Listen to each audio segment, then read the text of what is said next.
Normality. Luangpor Teean, 1911 to 1988, was one of the most remarkable teachers of Buddhist practice to appear in Asia in modern times. His teaching issued very directly from his own experience, intensely personal and original. Not a scholar nor academic, but a simple man who spoke very frankly about his experiences. His method of meditation employs simple hand and arm movements as a way to increase awareness. If you are searching for ways to calm a busy mind, Luangpor Teean's gentle teaching will guide the way. Luangpor Teean Jita Sub Ho. Forward. The way Luangpor Teean teaches differs somewhat from other teachings because he speaks directly from his experiences. Luangpor Teean couldn't read or write, nor speak Central Thai, only the Lao dialect, until 12 or 13 years before he died. Because of this lack of academic knowledge, his words don't always correspond to the accepted interpretations of those words. One who is attached to conservative explanations will find this unacceptable, but someone with an open mind, concerned about what is behind the words, can step over rigid views about what things mean. For example, the four chanas are explained in terms of the four stages of enlightenment, and seeing the Tathagata, as seeing oneself. Some of these points could be seen as ready-wit, Pali, Patipana, and at the same time, their meaning recognized. Other things need a mature attitude of not fussing about definitions, but sincerely opening up to what Luangpor is trying to convey. It is unlikely that it will escape the reader's attention that Luangpor Teean was a simple man, who spoke very frankly about his experiences, and the reason he did so seems rather obvious. With confidence one is liable to open up the mind more and come closer to what Luangpor is pointing to. To have an open mind is exactly what awareness is about, to receive anything that appears or occurs in the present, whether it is a sensation due to movements, breathing, the eyes blinking, the knee resting on the floor, a breeze touching the skin, or even sound and visual phenomena. We hear and see them in the present, don't we? As long as the mind doesn't proliferate, all of this can be used as more objects of awareness. They are not obstacles. That's a different attitude than training in concentration, where the mind is narrowed down to one point. But samadhi is the establishing of the mind, and we can establish the mind in awareness every second of the day because movements, as well as this practice, are natural. The translator. Walking the path. Taking a shortcut. Today the monks, novices, and lay people are meeting here in order to study the method to develop meditation. We're not interested in anything else because we've done it already. For example, making merit, being generous, upholding precepts and doing tranquility, meditation. As for insight meditation, we've heard about it, but we don't yet understand, or we've only practiced it a little bit. Therefore, before we start practicing insight meditation, we have to rely on listening and reading from scriptures before we understand what tranquility meditation is and what insight meditation is. Developing awareness is the path that the Buddha teaches. Things outside of Buddhism. Making merit, being generous, keeping precepts and doing tranquility meditation are a pair with the world. Whether there is a Buddha or there is no Buddha, these things exist anyway. When Prince Siddhartha was born, Brahmins were assiduously looked after, which is making merit and offerings. As for tranquility meditation, it's a matter of psychic powers, a matter of ambition. We've probably heard about becoming invisible, flying through the air, diving into the earth, reading other people's minds, multiplying oneself, reciting magical verses to obstruct vision, and hearing by entering absorption. This is not insight. According to the Buddha's biography, when Prince Siddhartha ordained, he studied with the hermit Alara, and mastered 7 absorptions, 4 form absorptions and 3 formless absorptions. But suffering still existed. That is to say, there was still greed, hatred, and delusion. He was not satisfied with this and so studied with the last teacher, the hermit Utthaga, until he mastered the 8 absorptions, 4 form absorptions and 4 formless absorptions. The hermit said, "That's as much as I know." But the prince was still not satisfied because there was still greed, hatred, and delusion. He wasn't liberated from suffering yet. This shows that tranquility is not able to put an end to suffering. After this, the prince tormented himself, together with the 5 ascetics who were following him. He fasted until his body was so thin that it was just skin over his bones, and he held his breath. But even after doing all this, greed, hatred, delusion, satisfaction and dissatisfaction still persisted. There were still defilements. Things inside Buddhism. So the prince gave up those methods and started to eat fruit. Because of this, the 5 disciples avoided and eventually left him, so he practiced by himself. Having eaten some rice offered by Miss Suchata, his body recovered strength. He reflected on the various methods that he had been practicing but which were not capable of shaking off the defilements. He still had troubles and suffering. So the prince turned around and looked at his mind and was, at last, successful. He attained Anuttara Sammasambodhiyana and became the fully enlightened Buddha. He was able to conquer all the defilements and to extinguish suffering, leaving only coolness. His body was back to normal and his mind was free of suffering at last. He lived with and enjoyed the happiness of awareness and wisdom. Having attained this, the Buddha shrank back from teaching, reflecting that this practice was profound, and it would be hard to understand. So it can be taken that mind development is something difficult to do, and that this is what Buddhist teaching is about. As for making merit, being generous, keeping precepts, and doing tranquility meditation, it is not the teaching of the Buddha, but a teaching of teachers at large. Teachings outside of Buddhism. There were many sects in India. Some sects taught to lie roasting on fire so that defilements would dry up, some taught to lie on thorns to endure through the pain and torment that resulted from that, in order to get rid of defilements. Some sects ought to give up everything including clothes, a practice known as naked asceticism, so as to induce the feeling that there is no self, no shame. It was believed that defilements would be dissolved that way. Altogether, there were many sects, but none of them could eliminate the defilements. This matter can easily be proven, as it is said that lying roasting on fire and drinking hot water will result in the heat burning off the defilements. In the old days, in the villages, when a woman gave birth, she would be laid down roasting above a fire and given hot water to drink. But the woman would still have defilements, showing that this sect did not achieve results. As for the sect that would have its followers give up everything and go naked, just look at a baby not wearing clothes. It still has moods and feelings. As soon as someone talks nicely, it laughs. And when someone scolds, it cries, whether naked or clothed. This shows that defilements are not in the body, they are in the mind. Therefore, to practice Dhamma we have to practice at the mind. I will tell you so you'll understand, because I have been doing this, repeating a mantra such as Bhud, though, Samat Arahant, rising falling, counting, 1, 2, 3. With these methods, one has to sit with the eyes closed and repeat a word while watching the breath, for example, saying Bhud, with the in-breath, and though, with the out-breath. I've done quite a lot of this, but there was still satisfaction and dissatisfaction, greed, hatred, and delusion didn't diminish. This kind of practice is called tranquility meditation. Tranquility meditation is not more than a means to make the mind peaceful, but it is peace under the influence of delusion. It's just like putting a rock on top of grass. As long as the rock is on top of the grass can't grow, but when the rock is removed, the grass grows just as before, or maybe even more vigorously than before.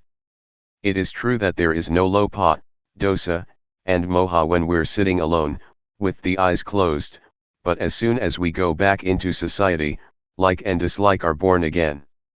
This is how it is. Going off to stay in a cave in a forest or the mountains cannot extinguish suffering, just because of going to stay there. At first, I did it like that also. The teachings inside Buddhism. The word Vipassana translates as realizing and truly seeing. Seeing what? Seeing impermanence, instability, and non-selfhood. When having insight, one views things differently than before. It is a transcendency. When we don't yet see clearly nor truly know, then acting, speaking, and thinking are as before. It is not yet Vipassana. But when we feel differently than before, that is, greed, hatred and delusion decrease, it can be called Vipassana. A handful of leaves, awareness. To practice insight meditation, the Buddha teaches us to develop 4 foundations of awareness, namely 1. Gayanupasanasatipatthana, that is, to meditate on the body, in the body, and see according to actuality, that this body is only just a body, it's not a being, an individual, nor a self. It is neither me nor it. 2. Vedananupasanasatipatthana, to meditate on the feelings, and see according to actuality, that these feelings are only just feelings, they are not a being, an individual, nor a self. They are neither me nor them. 3. Jittanupasanasatipatthana, to meditate on the mind, in the mind, and see according to actuality, that this mind is only just mind, it is not a being, an individual, nor a self. It is neither me nor it.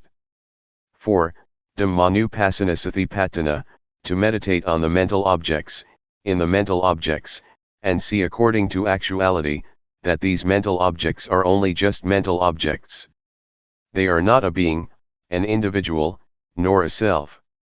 They are neither me nor them. The teachings of the Buddha are many, I'm not able to describe all of it. We've probably heard that at one time our Buddha was walking with a number of monks in the forest. Seeing fallen leaves scattered around, the Buddha picked up a handful of leaves and asked those bhikkhus, monks, which is more, the leaves in my hand or all the leaves in the forest? The bhikkhus answered, the leaves in the forest are more than those in your hand, so much so that they cannot be compared. The Buddha then taught that the knowledge and understanding that the Buddha had studied was comparable to the leaves in the forest, and the knowledge that he taught us was comparable to a handful of leaves. The leaves in the forest stand for making merit, generosity, keeping precepts, and developing tranquility meditation, and the handful of leaves for insight meditation. However, to do Vipassana we have to study through listening and reading at first, before we start practicing. Otherwise we'll waste a lot of time gathering all the leaves in the forest.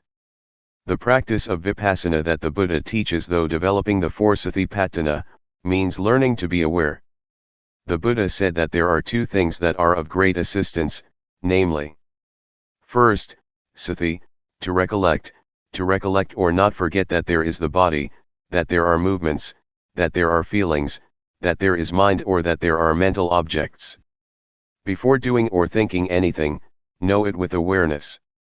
And second, sampajanya, to realize, the moment we're thinking something, to realize it fully. Sati sampajanya, when using ordinary language, just means to wake up, to awaken, to feel oneself all the time. Developing awareness gives rise to wisdom. Talking from experience, it is not necessary to sit with the eyes closed in order to develop awareness. I've done the method of sitting with closed eyes, and wisdom didn't arise. But doing the new method, my method, wisdom did arise, and I got the feeling that is in accordance with the texts. Some people may think that my method is new because they've never heard it before, but actually it is as old as the Buddhist teachings. A.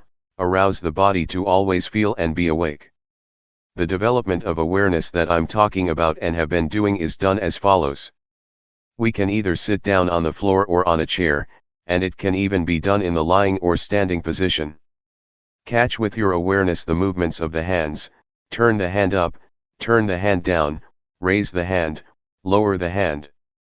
Be aware of each posture. Do this often. This is the coarse way of developing awareness. Simply speaking, walking, or lying down, or whatever you may be doing, know it. Everyone can do this method, no matter what religion one believed in. It can be practiced by all. People of all nationalities can do it because everyone has a body and mind. All religions teach the same thing, to abandon what is bad and to do what is good. B. Arouse the mind to always feel and be awake. Having developed awareness until one is skilled at it, catch the feelings in the mind with awareness, following whatever comes up, no matter what one is thinking. Know and see it. Keep watching your own thoughts continuously. Regardless of what you're doing, look at your own mind all the time, no matter what it is that you are doing, reading a book, writing, digging, cutting grass or bathing. Keep watch over your own mind all the time. What kinds of feelings are coming up? Satisfaction, dissatisfaction, worry, doubts, etc. These things are all thoughts, objects. Watch over these thoughts and objects. Then we will see the various kinds of thoughts, such as gladness, sadness, desire to get, desire to not get, anger, hate, and so forth. They don't exist all the time. They arise and pass away, they change all the time. We are not glad or sad for 24 hours. See, to know and see according to reality. Change, arising passing away, is what the Buddha showed to be impermanence, instability and non-selfhood. So don't follow moods. The Buddha proclaimed that he was enlightened by working with the mind. We have to look at our minds. Watching the mind is turning on the light by using the switch. When we do this often, awareness will become nimble and quick, awareness will intercept greed, hatred, and delusion and prevent it from arising. Awareness and concentration are together. As for wisdom, it means knowing and seeing clearly. In Pali, it says Nati Panyasama Apa, meaning there is nothing as bright as wisdom. And Sathi they sung Navaranung, meaning awareness is that which prevents the stream of defilements. There isn't anything that is fast enough to hold back the stream, other than Sathi. It is this awareness and wisdom, that come and contact, know, see, and stop it, not letting us become deluded. This is because Sathi, Samadhi, Panya, is opposite to dosa, moha, lopa. If we don't see, know, and understand, there is full greed, hatred, and delusion. It is comparable to nighttime, when it's dark. As soon as we light a candle there is light and the darkness disappears, because darkness is afraid of light. As soon as the candle goes out, the darkness immediately comes back. D. Peace as result. That I'm giving some reflections and explaining, this shortcut method of practice is in order for you all to take it, and practice with it, so that you get quick results and don't have to waste time. This method can be used in daily life, there is no need to stop working in order to practice. Some people have practiced a bit already, and some people have only just heard it. Some people who have never heard it might feel displeased. If that's how you feel, then discard that feeling first, the knowledge that you have learned before. Put it down for now and test out what I'm saying, try it out and you will know what the results that arise are like. I dare to guarantee that, this method is at least 80% right according to what the Buddha teaches. Talking according to just my own personal feeling, it is 100% right, because having practiced it, I know that it alleviates greed, hatred, and delusion. When those things diminish, peace arises instead. Full awareness as result. I'd like to give another example. Take a glass. We can see that there is air in the glass. When we pour water into it, the air goes out and the water is in it instead.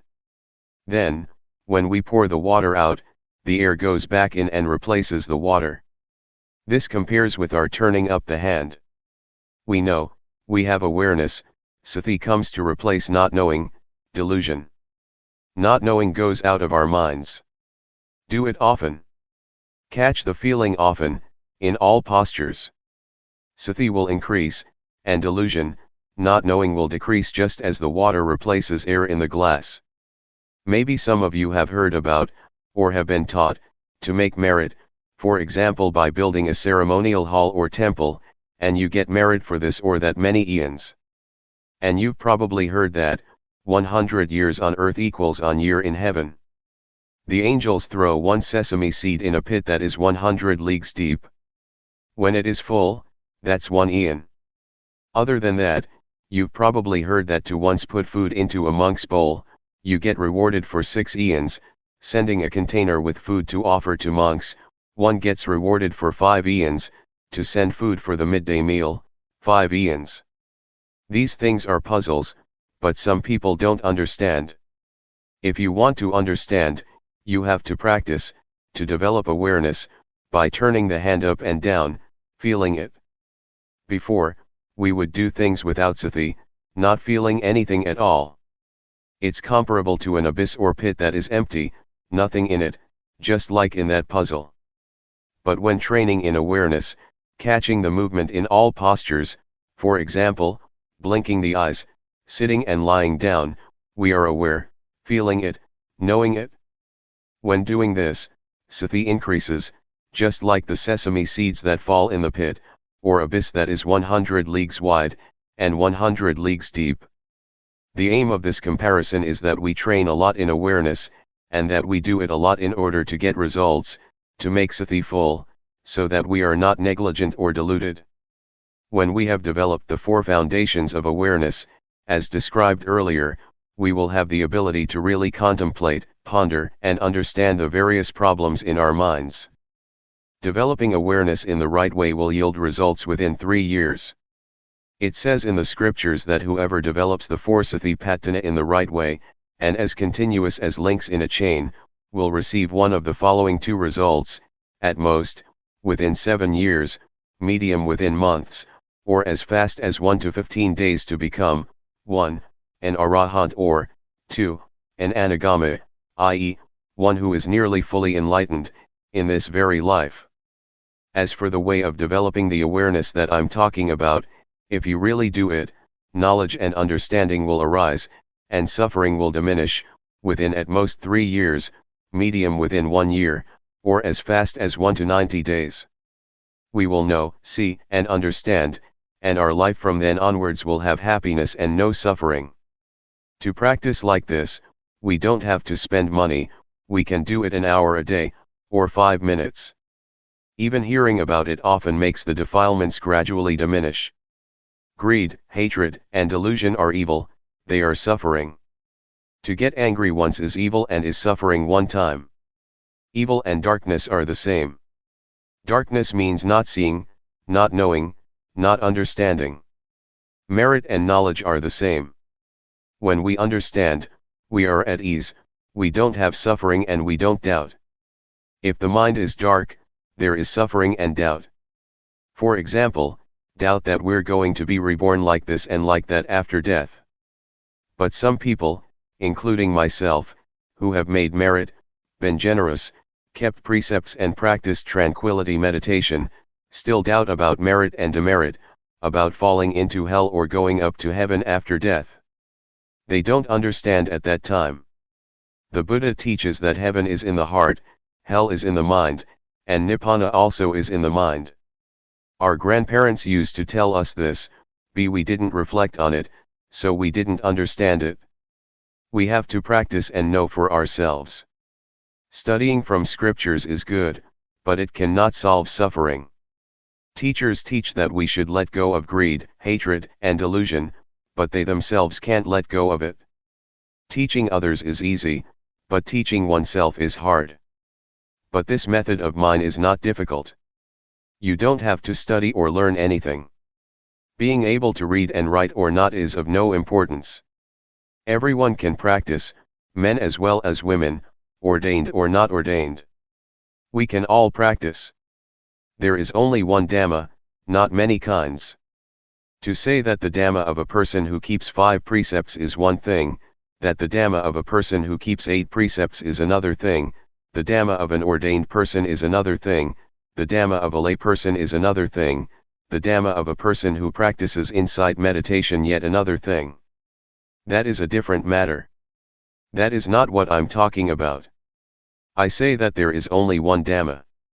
Dhamma is to finish lopa, dosa, and moha. Doing this is what virtue and Dhamma are. It says in the scriptures that virtue is the means to eliminate coarse defilements, concentration is the means to eliminate medium defilements, and wisdom is the means to eliminate subtle defilements. But can we really eliminate them? No. Why not? Because we don't do it properly. The word defilement stands for greed, hatred, and delusion, but most of us understand it only as materialistic, that having money, a big house and a smart car is defilement. But in reality, those things are not defilements. They are just things that come from being diligent and knowing how to work, and from knowing how to save and accumulate things. But the defilements that I'm talking about are greed, hatred, delusion, and sorrow.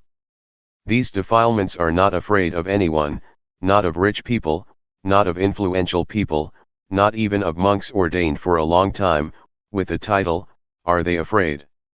They enter into everyone's mind.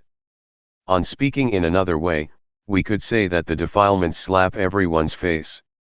A wealthy person, on being told off a bit, is displeased. This shows that the defilements slap him or her in the face. Or when someone praises him or her, satisfaction arises.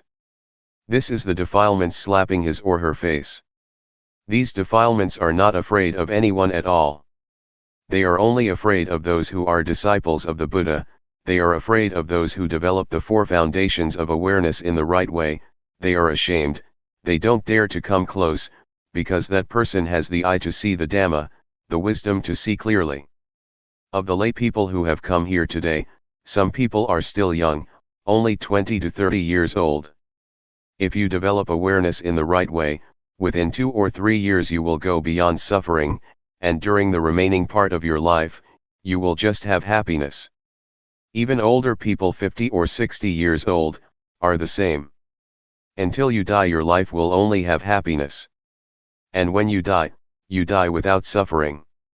If you still have another 9 or 10 years to live, it will be 9 or 10 years without suffering, with only happiness and coolness of mind. This is the heartwood, the essence of Buddhism. The word Buddha means the one who knows, the awakened one who is joyful with Dhamma. I have shared some of my reflections and understanding. It is a shortcut to practicing Vipassana.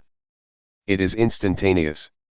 Having listened, please practice with every breath, no matter where you are, whatever work you are engaged in. You can practice while washing clothes, doing the dishes, sweeping up, or working in the field. Vipassana is wisdom, it is life, it is virtue, it is the Dhamma, it is everything. It is the real life, it is the real Dhamma. May you understand it like this. Summary of the shortcut. I'll give you a few small reflections. 1. To be diligent in developing awareness in all postures, turn the hand up, turn the hand down, raise the hand, lower the hand, walk back and forth, lean to the right and the left, blink the eyes, open the mouth, swallow saliva, breath in and out, fully feeling yourself doing it. This is called having sati. It is equal to throwing sesame seeds into the abyss. When awareness is complete, wisdom arises to really know and see the following matters: rupa, nama, rupa doing, nama doing, rupa disease, nama disease, knowing instability, impermanence and non-selfhood, knowing convention, knowing religion, knowing Buddhism, knowing evil, knowing merit. Really knowing. These are objects to know with real awareness and wisdom. 2. Next, to work with the mind, look at the mind with awareness. Whatever the mind thinks, immediately know it and conquer it. When we immediately know and conquer thought, this is called working with the mind. 3. Do it until you are nimble and swift, until greed, hatred and delusion stop arising. It is the calming and extinguishing of suffering in the mind. This type of suffering we can't chase away as we would chase off a pig, a dog, a duck, or a chicken. We must depend on the development of awareness, and see our minds in order to deal with these types of defilements. If we don't see our minds, we will be empty, similar to a pit or abyss that is never full. When we have awareness, it means it is full, it is no longer a pit or an abyss, and lopa, dosa, and moha don't have a place to enter, because awareness is full. Whatever work we do it with sathipanya. There is no delusion, only rightness. These types of defilements are ugly and worthy of getting fed up with. Whoever is a disciple of the Buddha with an eye to see the Dhamma, will not have them lying around in his or her mind. They are afraid. Suppose we have defilements at a level of 100%. They slap our face 100%. When we see and understand them, they will gradually diminish. Then, when we try to become familiar with looking at our minds, the defilements will diminish increasingly, step by step. When it reaches 100%, we're rid of suffering. What is left is 100% happiness. Therefore, may you all try to practice and reach the real peace and happiness. The path of peace. May you all listen well, this time, so that sathipanya springs up. Knowing suffering. Something we have in common is that we don't want suffering, we hate it. Then how does suffering arise? Suffering arises because we don't know. Suffering doesn't exist within us, and it doesn't arise all the time. What really exists for sure is normality. By nature, the mind of each person is in a state of normality. As we're working, if we do it with delusion, it is called suffering. Most people have suffering while working because they don't see suffering. People who go and see movies and shows do so because suffering leads them. This is due to our not watching minds. The moment we want to go and watch a movie, a thought flashes up that we want to watch a movie. We're not thinking it all day long. When the thought comes up, we don't see the thought. We only just know the thought, and we act, following the thought. This is called suffering. People who smoke are the same.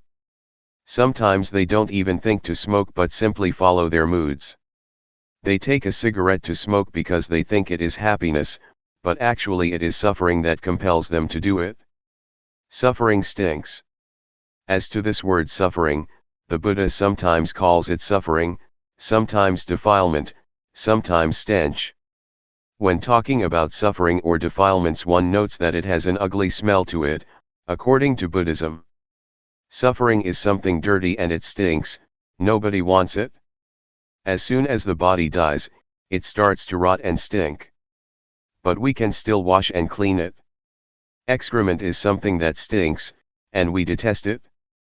Nobody wants to touch or grab hold of it. But even with such stinking things, the Buddha said, they don't stink all that much, they can still be touched and washed. But the stinking things to which the Buddha is referring are really stinky. They are greed, hatred, and delusion, concealed in our minds, ready to bubble up. The Buddha condemns this emphatically. If anyone's mind still has greed, hatred, and delusion, the Buddha says that it stinks more than excrement. As soon as the mind thinks something in a flash, a person who doesn't know, doesn't see, and doesn't understand becomes deluded immediately. This arising is called by the Buddha, a stain. The word stain means delusion. Even though we've never known, seen, or watched our minds, we still say that we see. But in reality it is not seeing, it is only just knowing thought, and then we act according to the thought.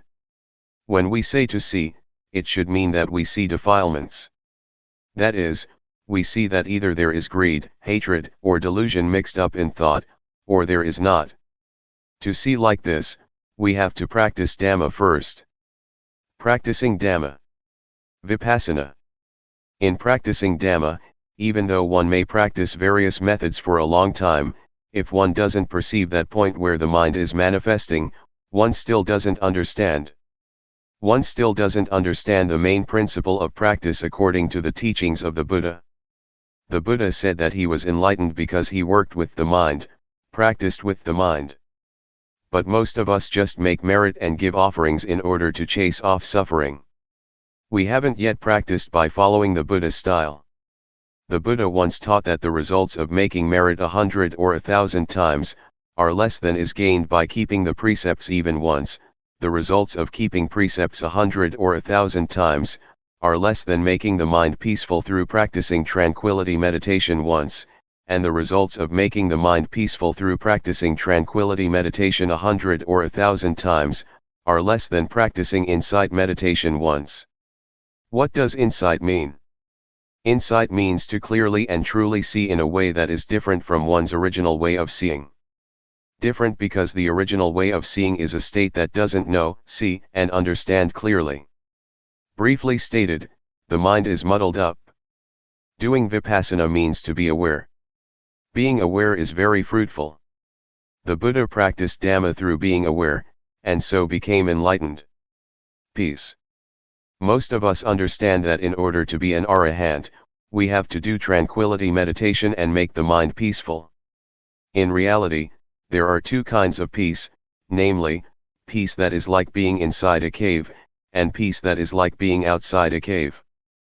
Peace inside a cave means it is just as though we're in a cave or we're in a dark room. When we light a fire, the darkness disappears and light come to take its place, but as soon as the fire goes out, the darkness come back again. Even when we've made a fire and there's light, we're still in the cave and we still can't see the shape of the cave. We only just see certain things inside the cave. Peace inside a cave is therefore called peace under the influence of moha, a not knowing kind of peace, or even a not wanting to know kind of peace. That some people go and sit to make their minds peaceful, understanding that they're developing insight, this is so, but it's a diluted kind of truth. As for peace outside a cave, it's just like being outside a cave, but it's not dark. There's no need to make a fire, and we're able to know and see what the shape of the cave is like. This may be likened to peace that is without delusion, i.e., peace due to the absence of defilements. There is no lopa, dosa, or moha. In order to achieve this kind of peace, we have to realize and truly see first. Seeing truly and clearly is called insight. Insight is to realize and truly see according to reality. Peace outside the cave is therefore called a knowing kind of peace. One is peaceful because one knows. I want to shake up and warn all of you that developing insight has many obstacles. If we don't know, we'll go wrong, but when we see, know, and understand, we can solve the problems. The first obstacle. The first obstacle in developing Vipassana can appear when we make movements with the body, and sati is aware of it. Wisdom arises in the mind that knows reality as it really is. That is, it knows rupa, nama, it knows instability, impermanence and non-selfhood, it knows convention, it knows religion, knows Buddhism, knows evil and knows merit. This is wisdom knowing through Vipassana. But it's only just the outer bark of Vipassana, still not able to deal with suffering. It is just knowing in knowing, it is knowing through thought, knowing the scriptures. It is defilement due to Vipassana. The obstacle is that when this kind of knowledge arises, we get buried in it, a kind of knowledge that is still similar to being inside a cave. Therefore, next we must try and find a method to get out of the cave, to pull ourselves out of that knowledge, gradually, by watching our thoughts. As soon as a thought flashes up, know, see, and understand that it has come up. This is practicing Dhamma a little bit deeper. Ordinarily, a tree has an outer bark. When one removes the outer bark, he reaches the layer with the nourishing sap inside. Removing that layer, one reaches the white wood. Removing that, one comes to the hardwood. Buddhism is the same. Knowing rupanama, evil and merit is also knowledge, but it is outer knowledge, enough to deal with suffering on one level, such as not being foolish by believing in auspicious things and lucky omens, or in ghosts and angels. But when one is in such a state, greed, hatred, and delusion are still there, because one doesn't know the origin or source of it. To solve this problem, to know the origin of the arising of greed, hatred, and delusion, We must watch our minds, like a cat that waits for a chance to grab a mouse. As soon as a thought comes up in the mind, look at it and fix on it so that it is known in time. A thought comes. Whack, cut it off straight away. Another one, whack, cut it off right there. Do this often. Thoughts will thereby decrease and awareness will increase. Just as with the positive and the negative. When there is more of the positive, the negative lessens. We start off never having seen thought, thinking 100 things and never seeing a single thought. But when we are watching like this, we catch it once and cut it off. The remaining thoughts are less than 100 now and will steadily decrease step by step, as long as we keep at it. We keep gazing like this, a thought comes, we cut it off, another one arises, we drop it. When we think 100 thoughts and we know 95 of them, it shows that we have a lot of awareness. Just 5 thoughts left that we can't keep up with. Right here is where we have to put forth effort, watch thought but don't be caught up in the thought. When we know and see all the 100 thoughts, keep up with every thought every time, it is equal to knowing and seeing exactly where greed, hatred, and delusion are born. We have to throw them off so that defilements are unable to arise. This is called to keep abreast by knowing, to know in time. Knowing how to prevent, knowing how to solve. This is where we're able to deal with lopa, dosa, and moha. Defilements can arise because we get deluded right here. We don't know that their origin is right here.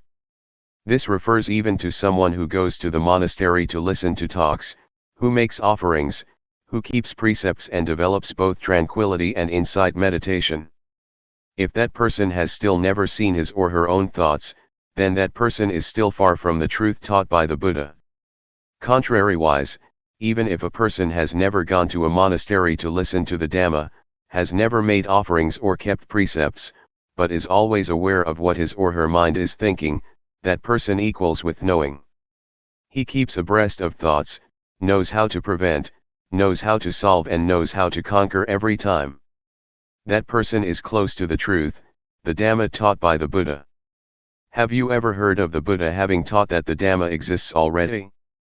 But there is nobody with discernment who can dig it up and find it, so it stays undiscovered. Because it is undiscovered, people make merit, give offerings, keep precepts, and do samatha meditation in order to develop good habits. So we believe that it is meritorious and wholesome to accumulate those things for the next life or for the future. This is wrong understanding. The Buddha didn't teach like this. The Buddha taught us to see our own minds. We have heard the story of the monk Wakali, who was attached to the Buddha's body and never looked at his own mind. When he was corrected by the Buddha, he became so upset that he was going to jump from a cliff and die. The Buddha stopped him and taught him that it is difficult to get born as a human being. And it's very rare for a human being to have an opportunity to listen to the Dhamma from a noble person. The Buddha said further that his body was just material. After his death it would rot and stink. That is not the Buddha. The real Buddha can be found within the monk Wakali. It is the Dhamma that is present in all people, that is, cleanliness, brightness and peace, which is the Buddha. The Buddha proclaimed, "Whoever sees the Dhamma, sees me. Whoever doesn't see the Dhamma, doesn't see me, even when taking hold of my robe or my finger." The monk Wakali woke up and started to work with the mind, and he saw his own thinking. Seeing the Dhamma. I would like to remind you once more that the word Dhamma refers to our seeing, our own minds at the moment that we are acting, talking or thinking. This is what is called seeing the Dhamma. I dare to insist that the very life of the Dhamma exists in all people without exception, no matter whether you are a man or a woman, a monk or a novice, no matter what nationality you may have, whatever language you may speak of, whatever clothes you may wear. It's all the same. The Dhamma is the actions of body, speech, and mind. Actions of the body other people can see, actions of speech others can hear, but actions of the mind others are not able to see. You can only see them yourself.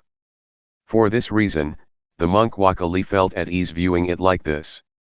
Whether he saw the body of the Buddha or not, he would feel at ease because he saw the real Buddha, that is, really seeing according to reality, an ability that exists in everyone.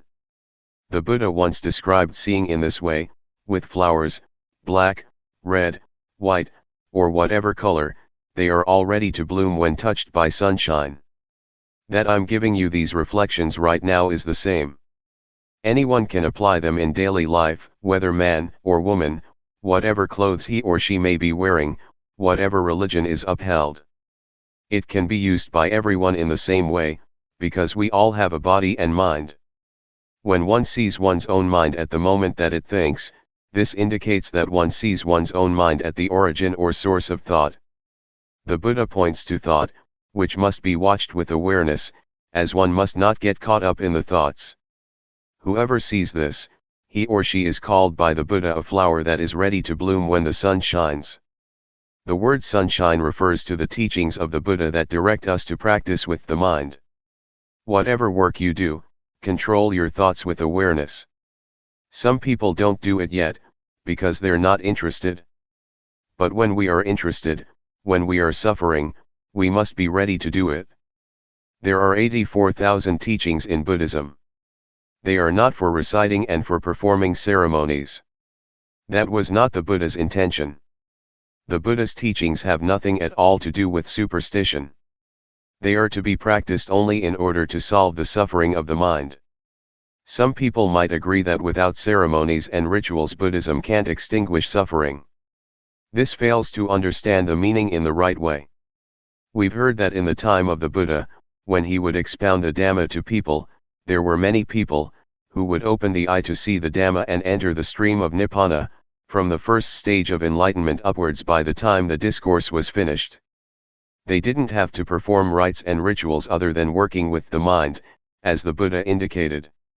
Wherever we explain the Dhamma, if we don't make this point, our words are a stain. Why are they a stain?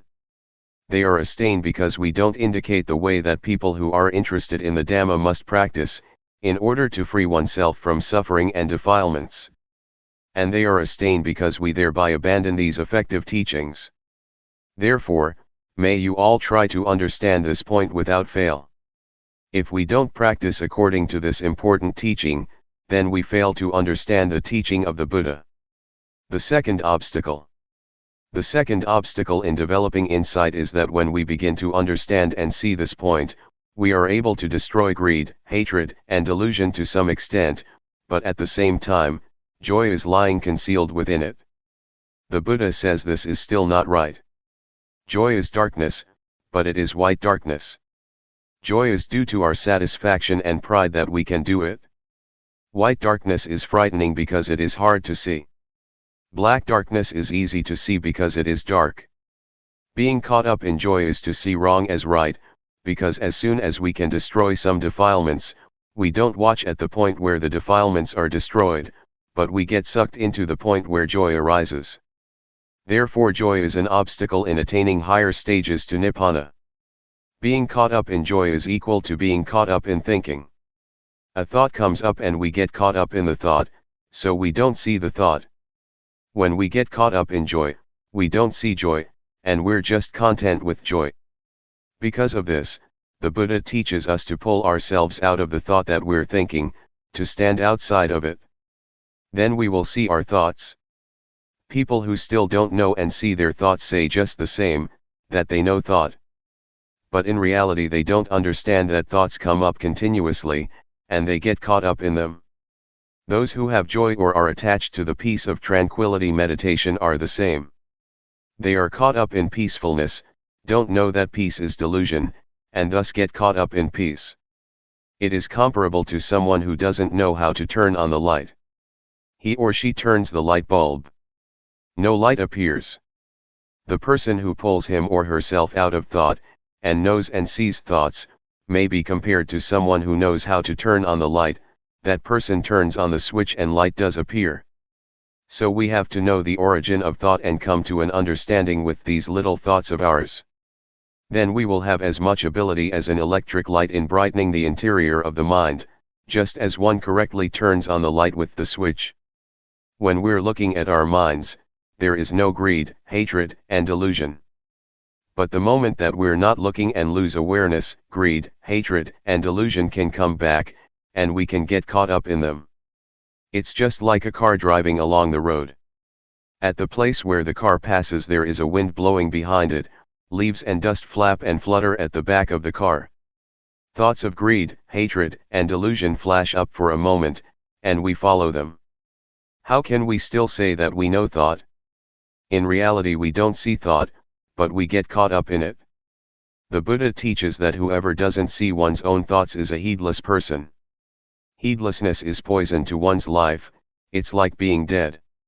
This is what I said, it stinks. The Buddha said that there is nothing that stinks as much as the mind that has greed, hatred, and delusion, the mind that is stained, the dirty mind. Our real mind isn't dirty or stained at all. It's like a light bulb. The filament in the bulb is not dirty, but dust can settle on the outside of the bulb, the inside is still as bright as before. Or we could compare it with the sun. When clouds obscure the light from coming to the earth, it gets dark, but the sun is still as bright as before. Vidchat, avidchat. People who don't see thought and get caught up in thought are called people in the cycle of dependent origination, they are people who don't know.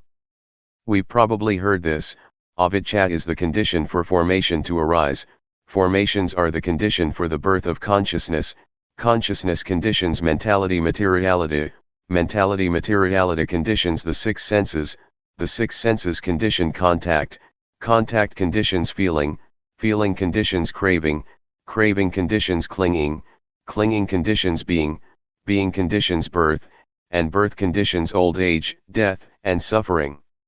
It's a cycle. Avidchat translates as not knowing, we say that we know, but we don't see our minds. Instead we get caught up in thought. As for the word vidchat, it means knowing, seeing one's own thoughts. A thought comes up, we see it, and it stops. It's like a cat and a mouse. If we don't have a cat at home, the mice are not afraid, but when we have a cat, it will catch the mice as soon as they show their faces. The mice die of shock when they get caught. They can die even though the cat doesn't bite. They have such shock, never been caught by a cat before. This is similar to our fixing on thoughts in our minds. When a thought comes, we know it in time, and it immediately stops, comes to a halt, can't concoct any further. This is called vidchat, knowing, to know in time, knowing how to prevent, knowing how to solve and knowing how to conquer, just like a cat and a mouse. If we don't reflect on the teachings of the Buddha, we don't understand them, and we argue and debate about the teachings, competing with each other. This is not right.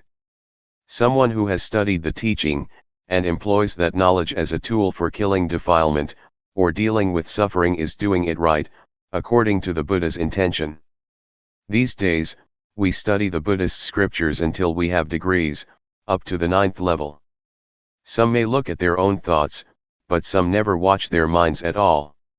Whoever has studied but never seen his or her own thoughts, says the Buddha, are like a termite that makes holes and eats books. With academic studies it's the same, studying until one has university degrees, but still never watching one's mind. Such persons know about other people but don't know and see themselves. These people are not considered wise in Buddhism because their knowledge is only of use in an academic way, but is not useful spiritually. When we have a university degree we should deal with our minds also, that is, eliminate defilements, the coarse ones as well as the medium and subtle ones. Going against the stream of thought. We've all probably heard that the Buddha at one time practiced by tormenting himself, but saw that that method was wrong and stopped it. After that, he partook of food offered by a lady named Suchata. The Buddha asked her, "Do you offer just the food or is the tray included as well?" She answered that all was offered. Having finished the meal, the Buddha took the tray to the bank of the river and made the following resolution: if he would be enlightened, may the tray placed on the water flow against the current. This is not a true story, it's an illustration and has meaning on the level of the mind. The tray is the mind, the water represents the defilements, and the Buddha working with the mind is the action of going against the stream. The Buddha didn't let his mind follow the defilements. The current of the water is the current of thought. Following defilements is easy, everyone is doing it already, and so we have suffering. The Buddha practiced going against the stream of defilements for the extinguishing of suffering by watching the mind, seeing his own mind thinking. As soon as a thought would come up and there was desire to follow what the eye saw, the ear heard, the nose smelled, the tongue tasted, or the body felt, the Buddha saw those thoughts as defilements. He practiced going against the current of thought, not following the thoughts, which want things. Practicing like this, knowledge arose in him and he was enlightened. The thing that the Buddha points out to us to practice is to know thought with awareness, looking at our own minds. Whatever thought comes up, we should know and understand it, so that the thought does not proliferate further. When thought flashes up, we watch it with awareness, and the thought stops by itself. In practicing Dhamma, the thing to be careful about is the knowledge that knows things outside of ourselves. This kind of knowledge is defilement due to Vipassana. When we have such knowledge, it gives rise to gladness and joy. Joy is called white darkness. It is wrong knowing. Don't get attached to joy. Continuing the practice to the end, until we clearly see our thoughts, their origin, and their source, we come at last to the state of arising, passing. It is a break-off, a final exhaustion. I've compared it many times with a rope, tightly tied on both sides and being cut in the middle with a knife. The rope breaks, one cannot pull it together again, that is, one can't use it anymore. The 12 senses are similar, on seeing a form with the eye, on hearing a sound with the ear, etc., let there only just be seeing and hearing and so on. Don't concoct it into beautiful or ugly, good or bad, pleasing or displeasing sound, the sound of a woman, the sound of a man, etc. Just simply see or hear neutrally. But these are still mere words. In practice, we have to look and see and break them apart. When they are broken, there is not more concocting, the senses are not able to reach each other anymore. Cleanliness, brightness, and peace. Our minds are already clean, bright and peaceful. Clean means not dirty, because there are no defilements. Bright means there is wisdom, seeing our minds, or life. Peaceful means having stopped, there is no longer anything further to add. Summary. At this point, I'll summarize the principles of practice. First, the first stage is to catch the movements of the body in all the postures. When we can catch them, we will know the convention that we can see with our eyes and touch with our hands. This is objective, external. Second, having practiced the first stage, a little bit of knowledge arises, it is called defilements due to Vipassana. It is important to avoid this, not being too glad with the knowing, and continuing to watch the mind. When we see, know, and understand our minds penetratingly, greed, hatred and delusion will be destroyed to some extent. Third, when greed, hatred, and delusion have gone down a bit, we'll feel joyfulness. When joy arises, fix on it, but don't be caught up in joy.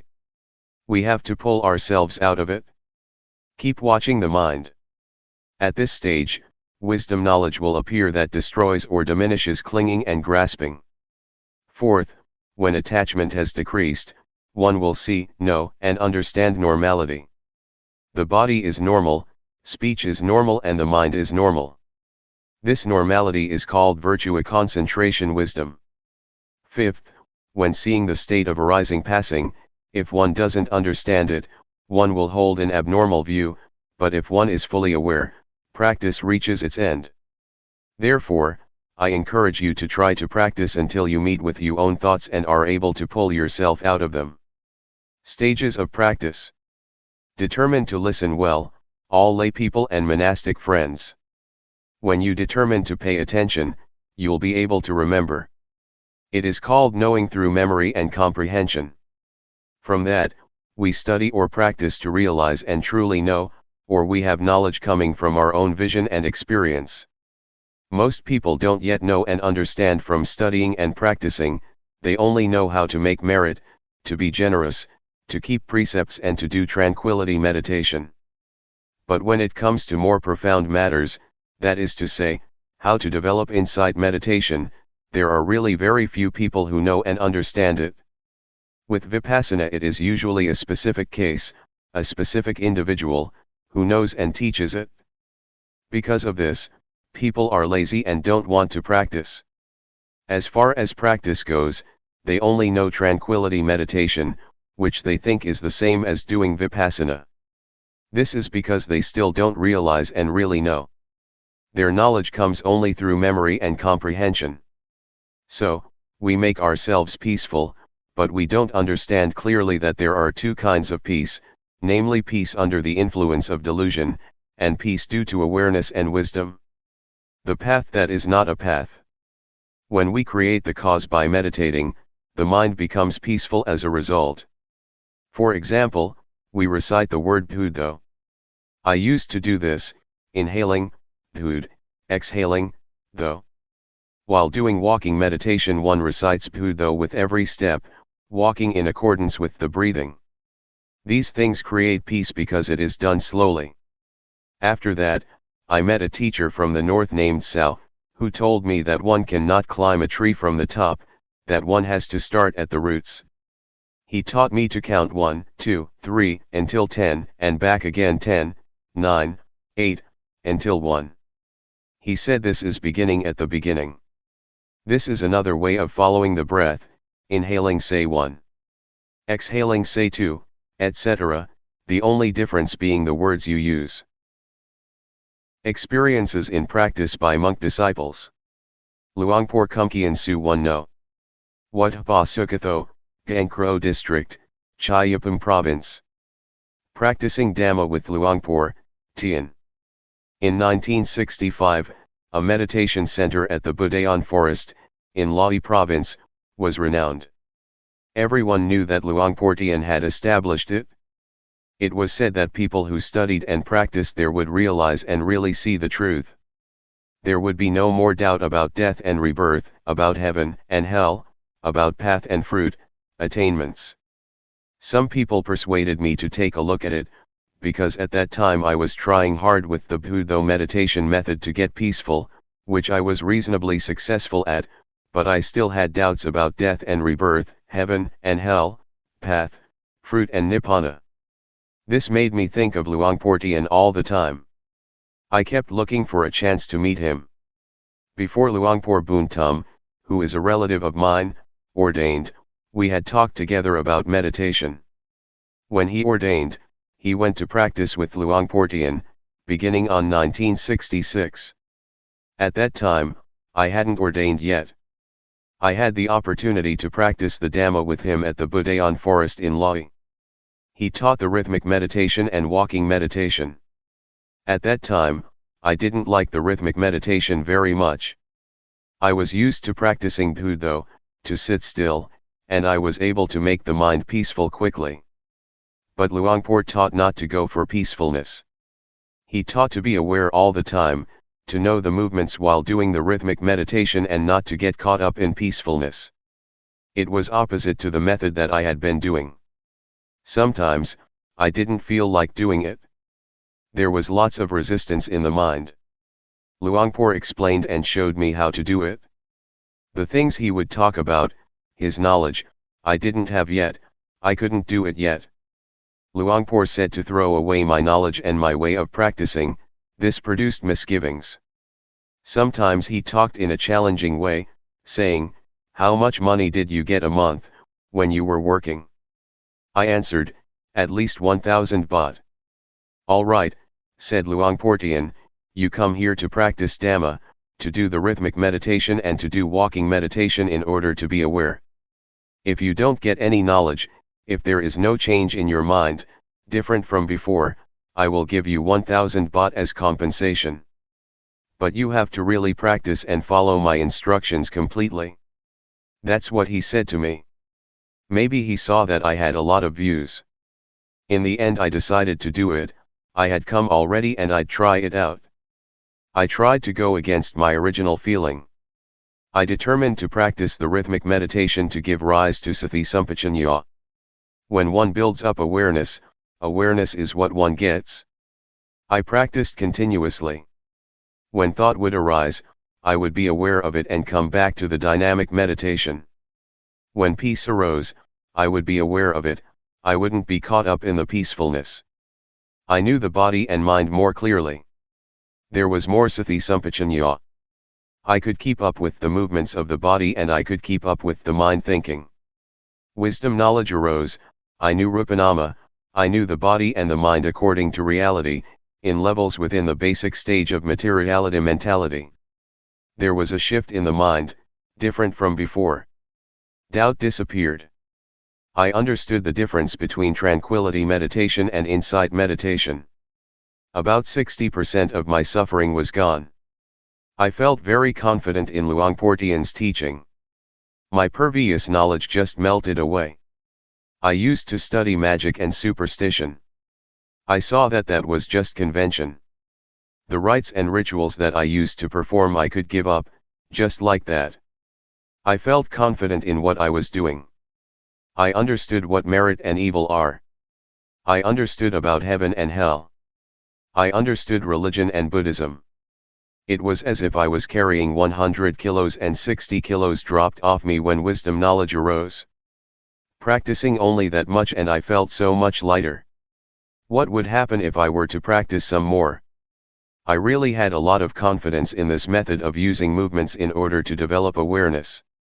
Luangpor pointed out the levels of practice. He said, this is just the basic stage of meditation. Don't get attached to it and think you've got a lot of knowledge, there is still much more. You have to determine to keep on practicing. Work more with the mind and you will get to know the stage of ultimate meaning. He asked me, do you really see?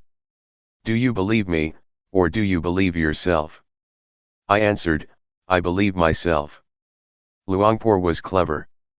He taught to see the reality of life, everyone must see like this in order for it to be right. I didn't have to look for a teacher anymore because I got the most perfect lesson in my life from a teacher who couldn't read or write. Luangpor Teean's conduct. In the year 1966, Luangpor still couldn't read Thai, he could only read Lao. He couldn't write Thai but he was diligent, both in training to read and to write, as well as in teaching disciples. I've helped him with reading many times. Whatever Luangpor taught, he would practice, he would explain things and show us how to do it. His life was very simple, sitting and lying down, eating. His daily life was orderly, he gave his disciples a lot of attention, never being worried about difficulties. He gave himself up physically as well as his personal belongings. He tried hard to use his life for others. He wanted people to really know the Dhamma. Even though more than 30 years passed, Luangpor's conduct never changed. I respect him as having been a person with the greatest virtues, this feeling will never degenerate in my life. What happened at the Budayan forest? Those who lived at the Budayan forest in those days were determined to study and practice the Dhamma together as one. There were no papers with the schedule on it attached to the doors of the monks' huts, as is the case these days. There were 20 to 30 people there, but it was just as if there was no one there. It was really quiet. One had to be careful when asking questions because there was only just rhythmic meditation and walking meditation going on. Once, I asked a novice who was doing the rhythmic meditation something, he wasn't willing to talk to me. The teachings of Luangpor in those old days consisted mainly of just practice. In the early morning, one could hear the sound of monks doing walking meditation and the sound of dew falling on banana leaves. In Lae province there is a lot of dew, on hearing the dew dripping on banana leaves, one knew that it was exactly 3 a.m. Everyone would get up and start to practice. The sound of footsteps of the walking meditation could then be heard together, with the sound of the dew falling on the banana leaves, tup, tup, tup. The light of the lanterns was dimmed by the passing dust. In a day, there would be heaps of ants. I got the taste of the Dhamma that arose from developing awareness. I got more and more answers to the questions of my life. We stayed in little huts. When it rained we would get a little bit wet. We got in touch with life without excessive comforts. When eating, we would sometimes pour some water from our kettle onto the chili that was beginning to run out, an immediate solution to the problem. The water for washing the bowl had to be poured together in one vessel, and then used to wash other dishes. After that it would be used to water the trees that had been planted. The water for drinking and bathing was about a kilometer away from the retreat place. When going to bathe, one had to find some container to put water in and carry it back. One had to fully look after oneself. The young monks, on seeing the old monks carrying cans of water back to their huts, would carry it for them. Poverty made us use life in an orderly way without shrinking back. We were not afraid of difficulties. Sometimes, I would save the plastic bags that lay people would wrap food in, to fix up the leaking roof. I put forth steady effort and was very enthusiastic. The walking meditation path glistened from our walking so much. The wood in the hut where I would sit was marked from one sitting a lot in the same spot. As I was doing the rhythmic meditation or the walking meditation, it felt as though there was only just this one person in the world, no division into this and that. It would run counter to one's feelings to get an invitation from lay people, to eat at their house and perform certain ceremonies. One would think about his walking path and miss the seat in one's hut. Those places provided a meditator with peace and coolness, and gave him a sense of dignity. One would feel proud of doing walking meditation and of the times that one would develop awareness, by practicing the rhythmic meditation. This kind of work is something that gives one honor in life. One doesn't become fed up with it. Some days, while doing the rhythmic meditation in the hut, Luangpor would come by. I could remember the sound of his footsteps. "Are you here?" "I'm here, Luangpor." "What are you doing?" "I'm doing the rhythmic meditation." "Do you see outside as well as inside?" "I don't see outside, I only see what is inside." "What do you do to see outside?" "I open the door." "All right, then open the door." When I opened the door, Luangpor told me, "Make sure you see outside as well as inside, don't only just see outside or only just inside. Keep the mind in the middle." Having said that, he continued to walk to the next hut. I understood that Luangpor talked the language of the mind, that looking at the body and looking at the mind, working with the mind, must be like this. To get caught up in thought is wrong, the mind going out too much is wrong. One should be the observer. Whatever arises, watch it with the inner eye, that is to say, with awareness and wisdom. Don't want it, don't be it. In the morning and the evening, after the chanting, Luangpor used to give instructions. There were no tapes to listen to or books to read, we would only hear the teachings of Luangpor, and we would get to know the stages of practice that would arise in the mind from developing awareness. The mind would change progressively, one knows and sees by oneself. The words of Luangpor, in Dhamma language, that point things out, together with his diligent practice, made us realize that it is possible to understand, find, and see the Dhamma. It can be done. One can be liberated. The short interviews were not just thought-out questions, it was coming from experience, the results of meditation. It had nothing to do with reflections or analyses through reasoning. Rather, it is a fixed law of nature that exists already. It starts with rupanama, real things that actually exist. One gets energized continuously until there is not more ground for suffering to arise. There is not self anywhere. Luangpor taught just this. He pointed it out clearly, just as if he would take us by the hand, not letting us think and guess about it. When suffering doesn't have a base, it dries up, it doesn't sprout anymore. When the end of suffering is reached, there is nothing further to do.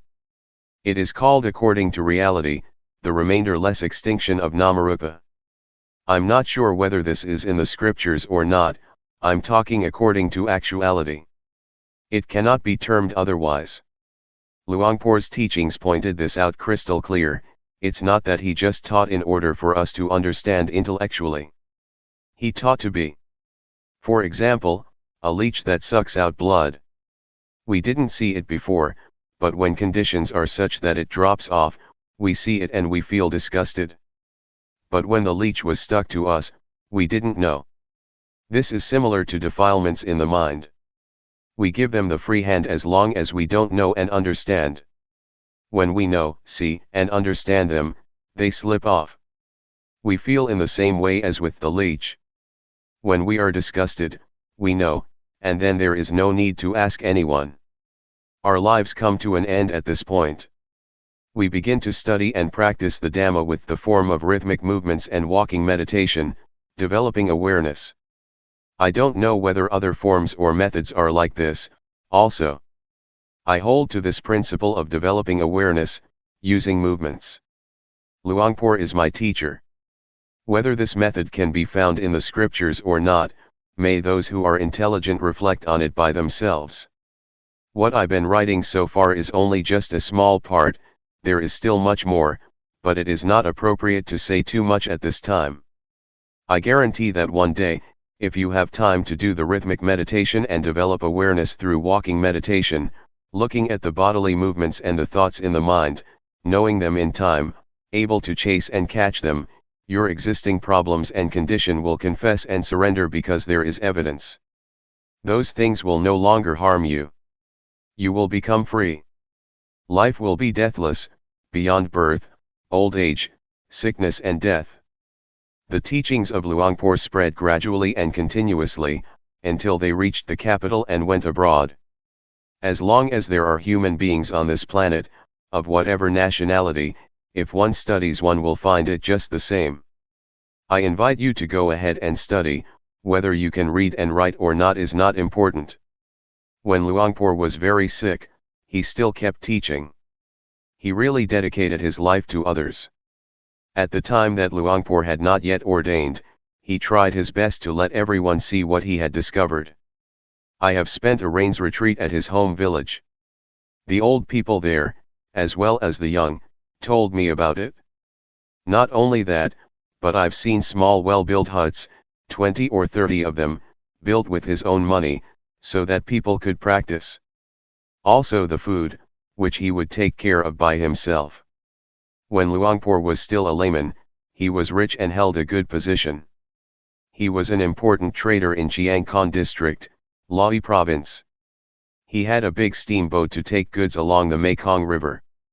He would go as far up as Luang Prabang, Laos, and as far down as Nakhon Phanom, Thailand. In those days, one could freely trade between Laos and Thailand. On both sides of the river, people knew Nai Hoi, the trader, Teean. His real name was not Teean, it was Pun, but it was a tradition of people around there to call people according to their firstborn child. People thought it offensive to call someone directly by one's name. If we would call him Luangpor Pun, those people would take that to be a lack of respect. When Luangpor was a layman, many people respected and obeyed him. He was the headman of the village, and he used to be the leader in merit-making ceremonies. He offered enough money to build a whole temple. There are many things about him that haven't been mentioned. I don't mean to boast with these things. He was just an ordinary person like us, but he was someone who was able to discover the truth in this time and age. We should take him as our example. Before practicing with Luangpor, he would say that he used to make merit, ordained, performed the robe offering ceremony, built a ceremonial hall and did everything that is considered meritorious, but he didn't get to know the Dhamma that way. This made me think, hey, I didn't do as many meritorious things as Luangpor, I probably don't have a chance to know and see the Dhamma. But, in fact, it is not like that. Rich people as well as poor people can know, if one really practices and experiences bare and full awareness for a long enough period. Luangpor has been insisting on this all the way through. He challenged everyone and encouraged them to try it out and verify it for themselves. I would like to say that the reason I am a disciple of Luangpor is not because of his biography, not because of his external behavior, not because of hearing his words, or because of what people said about him. but it was because I tried out the method of developing awareness by using movements, and many results followed, until, in the end, there was nothing left of the word suffering. This was because of practicing according to Luangpor Teean's method. It is his teaching. To say that it is the method that the Buddha teaches is not incorrect. I'm not praising Luangpor Teean. I'm not bragging.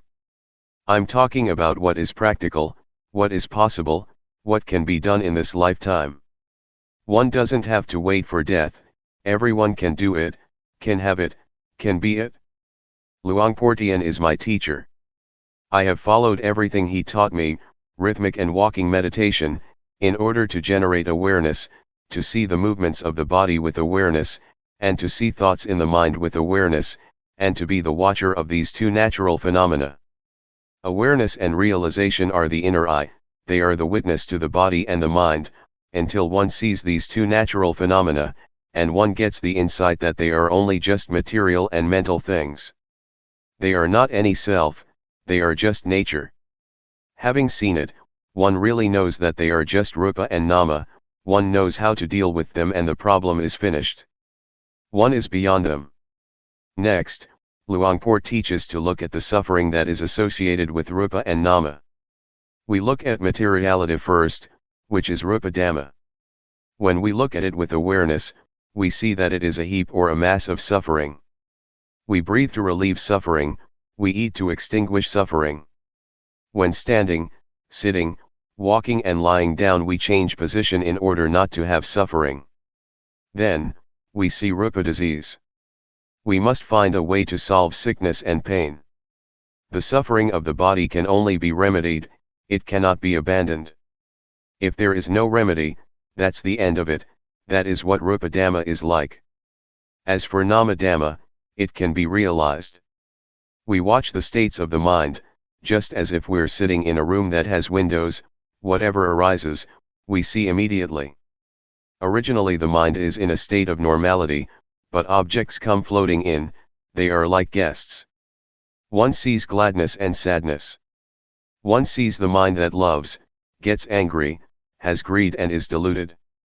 One sees all of it because one is the watcher. When we look, we will see, and on seeing we can let go. One doesn't become the object of mind. This is not the same as watching materiality. The suffering of rupa cannot be abandoned, one can only lessen it. For example, when one is hungry, one eats to solve the problem, one cannot abandon hunger. The mind is not like this. The things in the mind can be completely abandoned, one can let go once and be rid of things for the rest of one's life, until there is no more birth, old age, sickness, and death. If we put our attention on the right spot, it is not difficult. It is just like a key that fits its lock. One can unlock it right away without wasting time. The principles of the four foundations of awareness can be compared to a key or to a perfect vehicle that one uses for traveling. One passes through continuously. The body, feelings, mind states, and objects of mind are stations that detain us human beings. It is hard to be free from them. But if we develop the foundations of awareness a lot, and put our body, feelings, mind, and mind objects in the boxing ring, awareness will be the champion. It will conquer constantly because the body, feelings, mind, and mind objects are not any self, they will have to confess and surrender to awareness. The truth cannot escape the truth, what is not true cannot withstand verification.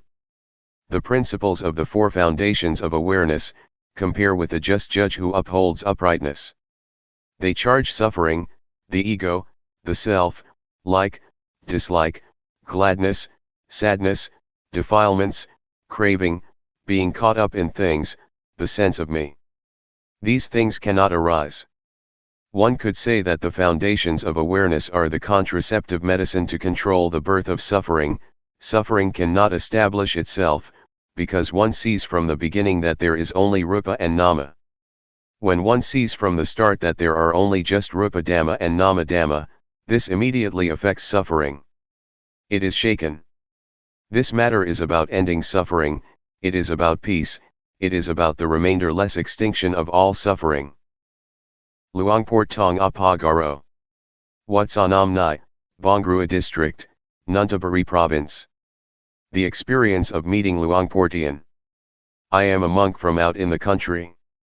My parents were farmers. Before I ordained, I made merit and made offerings. I would go to the monastery as the tradition prescribed, and as my parents used to do. At that time, I didn't practice yet. I ordained when I was nearly 23 years old, in 1961. Having ordained, I studied in an ordinary monastery in Hunan province. I practiced some meditation, but I didn't understand it very well. In 1968, I spent the Rains retreat in Chayapam province, and after that I learned to give Dhamma talks. In those days, in order to give talks, one had to study with a teacher. It so happened that a layman from Lahi province came to visit his relatives here, and he had heard Luangpor Teean speak Dhamma with Ajahn Mahaboa Tong, the latter being one of his first disciples. He practiced with Luangpor Teean, and he was invited to give a talk to the lay people at my wat. This man kept talking to me, telling me all about it, and it struck my mind how he could talk about the Dhamma. I had been a monk for 7 years but still didn't know or understand Dhamma. This made me doubt, and I felt ashamed of myself. I had studied some scriptures, but where was the Dhamma? Ajahn Mahaboa Tong had studied until he had a degree and still practiced too. Where is the Dhamma to be found? If I stayed to be a monk for many years, when I gave a talk there might be meditation monks present, and then I would be embarrassed. So I thought to myself, this year I have to go and practice the Dhamma, I have to go and study the Dhamma with Luangpor Teean to know and understand. As for learning how to give talks, it could wait. At that time, I was imagining that one would probably get psychic powers from practicing meditation, and that one would be able to dive into the earth, become invisible, disappear and those kinds of things, because that is what I had read in books. It is said that one could get the divine eye and ear, and I thought that it really was like that. That would be great. So I decided to find a teacher. I had very high expectations, they pushed me onward. I went to see Luangpor Teean at the Budayan forest in Lahi province. I arrived in the evening and asked to see Luangpor, but he had gone to his home village to open a meditation retreat there. I wanted to go after him. At that time, I had very strong confidence in Luangpor. I wanted to see what Luangpor Teean looked like. However, the monks told me to spend the night there first, and the next day they would take me to him. I agreed. I had a talk with Ajahn Mahaboa Tong but I was still thinking that I wanted to see Luangpor Teean. The next morning we set out to find Luangpor Teean at Bohom village. We arrived around 10 o'clock in the morning. I paid my respects to him, and he asked me, "Where do you come from?" I told him that I ordained at my home village in Hunan Tani province and that I had been studying for 7 years. I told him about my doubts and that I wanted to practice the Dhamma with him. He didn't say much. He asked, "Are you really interested?" I said yes. He asked, "Are you going to practice sincerely?" I said yes. He said, "Practicing Dhamma is easy. There is no need for ceremonies and rituals." I liked that. I had already decided that if he told me to recite rising falling, I wouldn't do it, because I found it was embarrassing. But he was talking about practicing in a simple way, being at ease, using movements. No need to close the eyes while sitting, raising the hand, lowering the hand, making movements. Hey, that sounds simple. He showed me how to do it, and I followed him. When I was able to do it, he let me do it by myself. I felt a bit embarrassed at first. I am someone who easily feels ashamed. He told me to stay alone in a hut. I practiced alone at Bohom village for as long as 15 days, but I still didn't understand. After that, I practiced at the Budayan forest for about a month. Luangpor came to see me every day, 2 or 3 times. He would ask me with a few words about whether I understood or not. I didn't. Later on, one day, after the chanting, I sat chatting with Luangpor and Ajahn Mahaboatong. I told him that I would probably not understand if I practice like this. I had been ordained for 7 years and still didn't know, still didn't understand. Luangpor asked me if I understood Rupanama yet. No. I asked Luangpor if I could practice intensively for a while, which means not to go for the chanting, not to go on alms round and just practice by myself in my hut. Would Luangpor allow me to do that? Luangpor said, nobody has ever done that before. He thought and talked for a while and then agreed. It was decided. As for the food, it was up to Luangpor to tell a layman to bring it over to the hut. I practiced intensively for about a week and I understood, it was just basic understanding. At first I didn't see Rupanama, but later I did, I understood. Altogether, it took me about a month. Now I understood the meaning of ordination, even though I had been a monk for 7 years. I didn't know before, I just studied from books. Before, I just shaved my head and wore the brown robe without understanding anything about the way of life of a monk.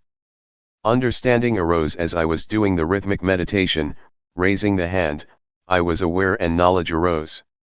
I knew without anyone telling me.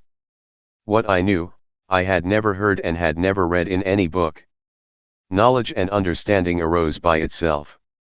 I saw Rupa and Nama. I saw Rupa Dhamma and Nama Dhamma, I saw Rupa disease and Nama disease, I saw convention. I saw impermanence, instability, and non-selfhood. I saw evil and merit. I saw religion and Buddhism. I saw until the end. I knew all this in an instant. This is the basic stage. I knew this after having practiced intensively for 7 days, but altogether I had been practicing exactly 1 month. I knew Rupanama. I knew many things, it was the knowledge that comes from the defilements due to insight, it is the knowledge of analytical knowledge. Luangpor had a way of teaching, but I didn't know it. Even while doing walking meditation, there were things in my mind. I was thinking about my father, I have been an orphan since I was 5 or 6 years old. My mother looked after me. I thought about my father. He was someone who didn't know anything. He didn't know why he was born, he didn't know and see himself. But I couldn't help him. I could only do something about myself. The next morning, Luangpor told me to stop the intensive practice, he was afraid others would want to follow my example. It would not be fair if he didn't allow others to do it also, if they asked to do so. That's what he said. No one had done this before, one would just practice continuously, working at the same time. There was no intensive practice. He told me to stop, so I stopped. Yet in my mind, I still wanted to continue practicing alone. But out of respect, I stopped. Whatever he said, one had to follow it. When I was first practicing, he didn't let me look at thought, until I had stopped for 4 or 5 days. At that time, I threw myself into it. It was powerful, I was caught up in analytical knowledge and joy.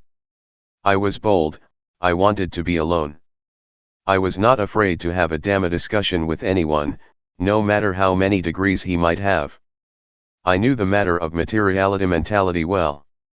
I had never experienced something like this in my life. This is the way it is. The Buddha teaches what it means to be a monk. Even though one has ordained and studied, if one doesn't practice this, if one doesn't know and understand like this, it can be taken that one hasn't ordained as a Buddhist monk. Before, when studying the scriptures, I thought that it was just a matter of the past in India. Luangpor asked me, when it is like this, can you go back home? I said, I can, I'm confident to speak with the teacher. My teacher had been a monk for over 10 years and had studied the Pali language, he was a preceptor and the head monk of the vicinity. He had a lot of theoretical knowledge. Luangpor wanted me to go and teach. I felt that there was something unfinished, at that time, I had only just started. Why did Luangpor say that? I guess he had a reason for it. Luangpor wanted me to talk with my parents and relatives, he wanted me to talk with them about my experience. That's how it was in the old days, but now he has changed to another style. But I'm not like other people, others Luangpor would urge on. At that time, I had ordained exactly 7 years. Venerable Mahabua Tong was one of the first disciples, later Ajahn Kumkian, Ajahn Buntum and Ajahn Somai came, they followed each other closely.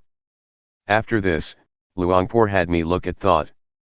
When one first sets out to practice and one knows and understands materiality mentality, almost everyone gets caught up in analytical knowledge. Some people experience strong feelings of rapture, others don't. Luangpor didn't let them watch thought, if that was the case, instead he had them do work. Others he just let be. But he said not to be interested in thought, just let it go. The mind was thinking all sorts of good things and ideas, about the future as well as the past, thinking about teaching people, but Luangpor said not to follow it. He said to let the thoughts cool down, let them come to rest. Luangpor taught with a kind of psychology, he had a way to watch people's minds, to watch those who came to practice. He would ask, "How are you? Is your mind good or not? Is there something in your mind or not? Is your mind in its original state or not?" When the mind was in its original state, just like there was nothing there, not knowing or seeing anything at all, he would tell that person to watch thought. The Buddha was enlightened because he worked with the mind. To watch the mind with awareness, one has to look right here. Luangpor advised to look at this place. He said, "No thought and let it go." He had us do the rhythmic meditation, to be aware of movements and to watch and see thought. That's about all he said, and then he would vanish. I watched thought for 9 days and I saw objective matter, ultimate meaning, and changing conditions. It was in the evening that I saw it, there was a change in my mind. When I saw Rupanama there was another kind of change, but on seeing ultimate meaning, there was another change. I felt very confident at this point, I realized that I was a noble one.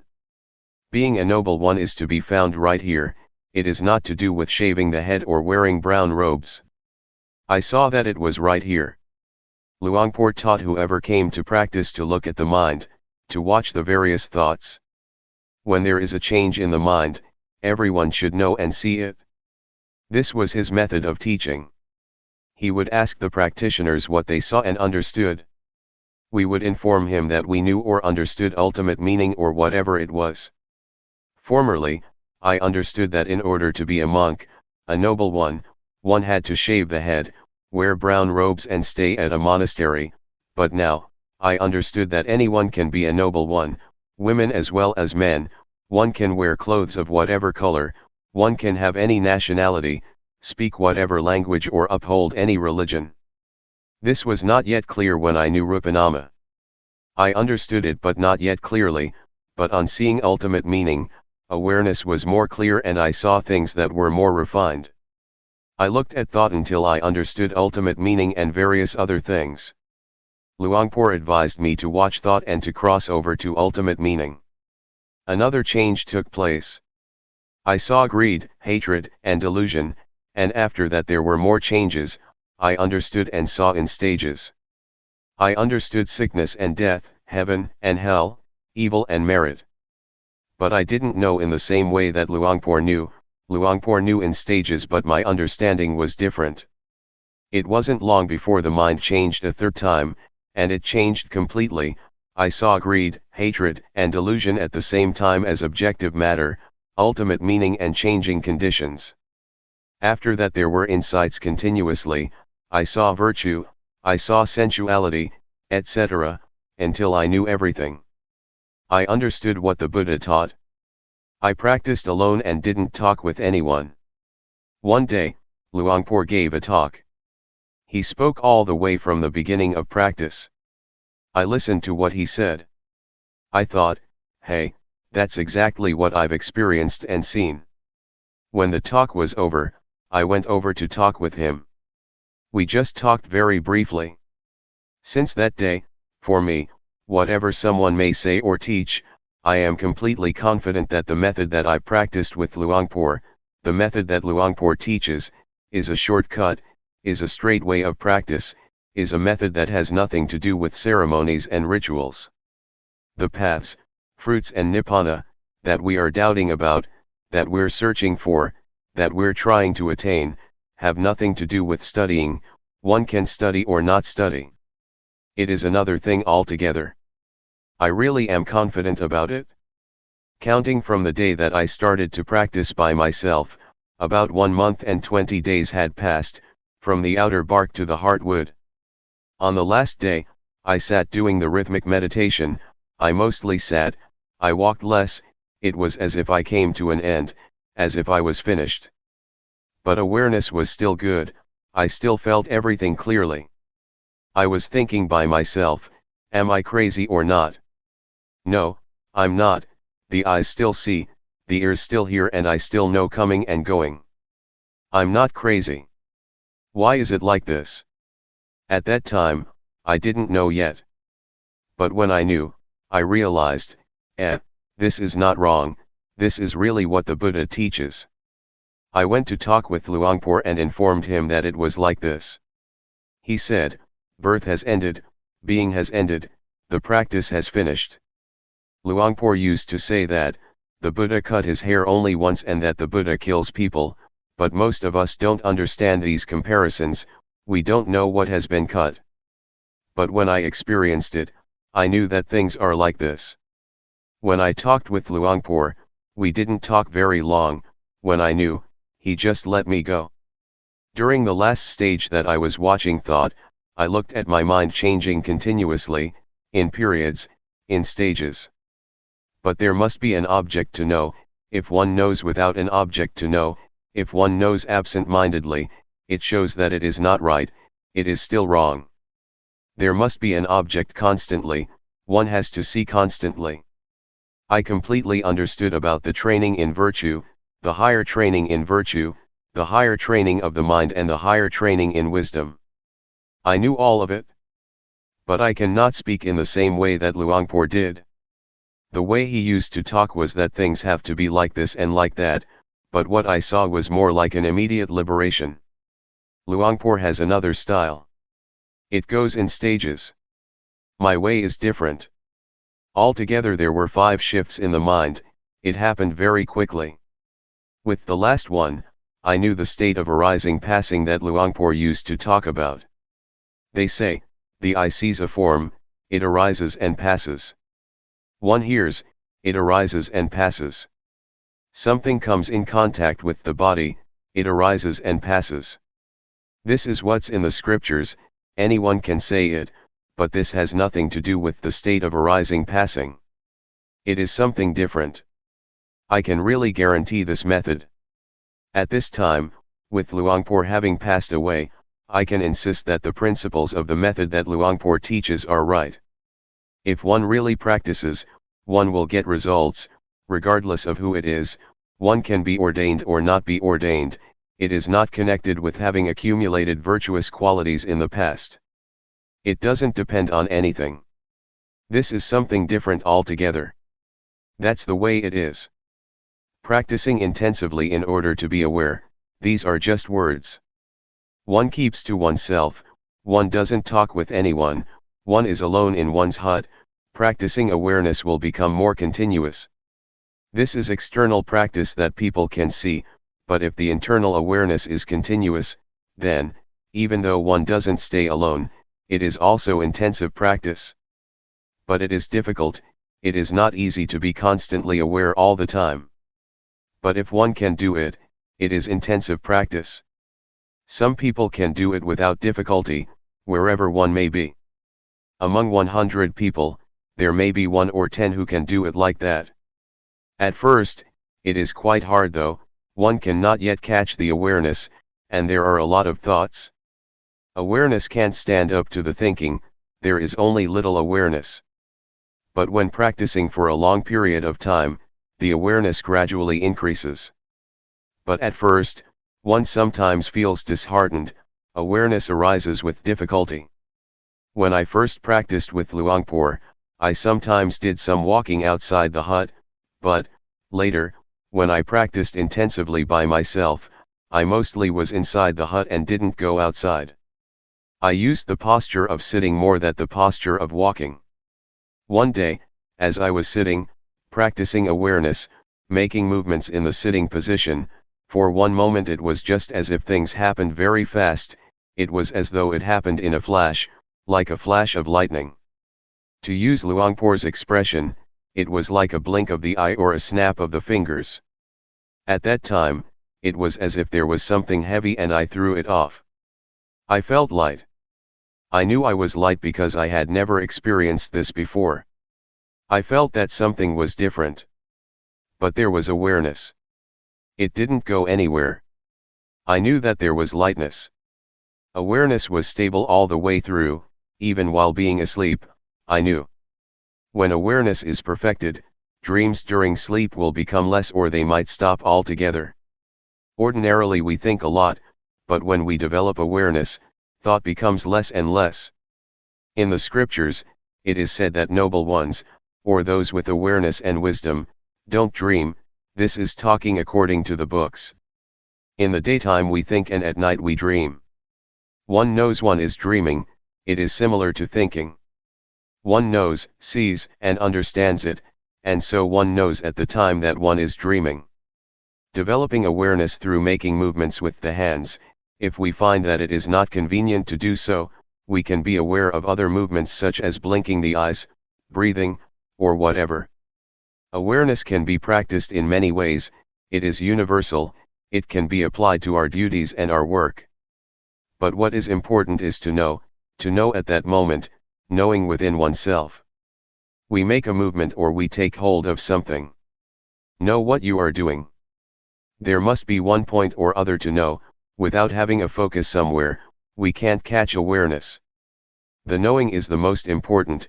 If we are aware of some part of the body, we will automatically know other parts that are moving because they are connected. If there is awareness within, one knows while working. It is like turning on the light, suddenly there is brightness. It works at the same time. It connects. Just like a tightrope. When it is cut, everything jerks. We should train our minds to be with awareness and watch our thoughts. Never mind if the mind thinks. It is not that we try to stop thinking. Go ahead and let it think. But look at it. We are just the observer. Observe it continuously and let it go. Trying to train like this, one will make gradual progress, until one reaches that point. All things arise from a cause, things pass because the cause is no longer there, that is what monks teach. But we don't know what the cause is. The monks teach cause condition, object condition, etc. There is a point where causes are finished and conditions are finished. We don't know where they went. No one followed to see what happened. Whether one knows or not, one doesn't see it. We shouldn't call this point the end, because it would be encouraging people to do evil. It would be misunderstood by people who still don't have enough understanding. Therefore, the way of teaching must be a skillful one. Luangpor said, "There is no coming and no going." One can say as much as that. If we were to say that there is no life after death, it would just be the end of the matter, and people wouldn't do anything. They would call it wrong view that one who does good doesn't get rewarded, or doesn't get merit from meritorious actions. There is no heaven and no hell. This is a wrong teaching. There is no coming and no going, reflect on it yourself. It's up to you to figure it out or not. Study it for yourself, know, and see, and be it for yourself. That is better than what someone else might say. When you are and have this knowledge, you will be at ease. Others may want to be reborn. That's their business, but we don't come from or go anywhere. We stay here.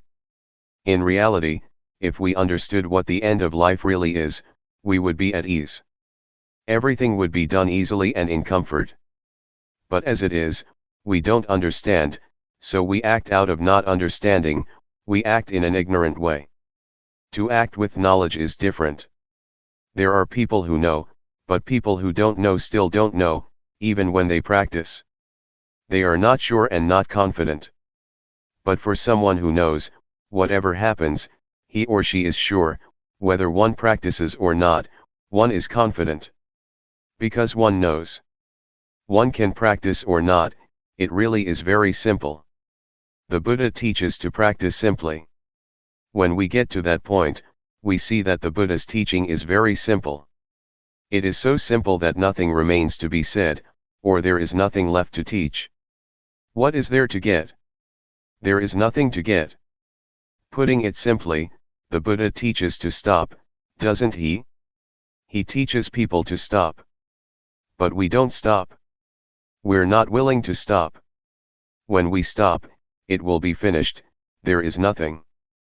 But the body still goes on living, one still eats, one still does various duties and practices, the body still moves. But inside, there is stillness, there is not wanting, there is coolness. It has stopped, it is enough. We could talk in terms of path, fruit, and nibbana, or whatever. There is not birth, there is not death, there is not aging, there is not sickness, there is not going, there is not coming. These words are convention, words spread out and enlarge. So, may all of you be able to train yourselves and prepare yourselves. Try to let appear that which exists already, and when the time comes that the breath stops, it will really be very easy. Ajahn Da Sammakatho. Wat Buddha Yanuntaram Monastery, Las Vegas, 5320 Kell Lane, Las Vegas, Nevada, 89156. Presently living at Redding Meditation Center. www.reddingmeditationsociety.org. The path that is a path. The word path here doesn't mean a path on land, in the water, in the air, or a footpath, but it means a path to be traveled by the mind. From suffering to no suffering. From problems to no problems. From darkness, complexity, and confusion to brightness, peace and coolness. The Buddha is only the one who pointed out the way, Akatha Aro the Takatha. Whether one travels on the path or not, depends entirely on the individual who chooses to travel the path. Whether one acts, speaks, and thinks in a good or bad way, is a personal matter. Whoever practices in accordance with the teachings that the Buddha introduced, will inevitably be someone with brightness, will make progress in life and in work, and will not create problems for society. By contrast, whoever has no interest in the teachings of the Buddha, will experience suffering and will drop into darkness and delusion. Such a person doesn't know the direction that life should take. Such a person is ignorant of what is what, and harms both self and others out of delusion and lack of understanding, through bad behavior in body, speech, and mind. Such a person is under the influence of greed, hatred, and delusion. Described in the biography of the Buddha, as well as before the time of the Buddha, some practiced physical torment of self, and it was widely believed that the 7 or 8 absorptions were the highest of attainments. The Buddha saw that such was not the way to completely escape suffering, it is just a way to temporarily become peaceful or to subdue oneself, like putting a rock on top of the grass. The Buddha rejected those methods, and sought the way out by working with the mind. He continually observed with awareness the conditions that, without pause, arose in the mind, changed and passed away. This caused him to realize the truth, he found the answer to everything, he was the perfect Buddha. He knew right as well as wrong. In sum, the Buddha searched for 6 years to find a way out, through all the various methods that existed in those days, were all just deluded ways, wrong ways, closed ways. They were dead ends, they were paths that are not paths. Awareness to continually watch the movements of body and mind, in accordance with the form of the 4 foundations of awareness, highlights the importance of the section, in that sutta, which stresses, 1. The postures and, 2. Sampajanya, or awareness directed towards the body.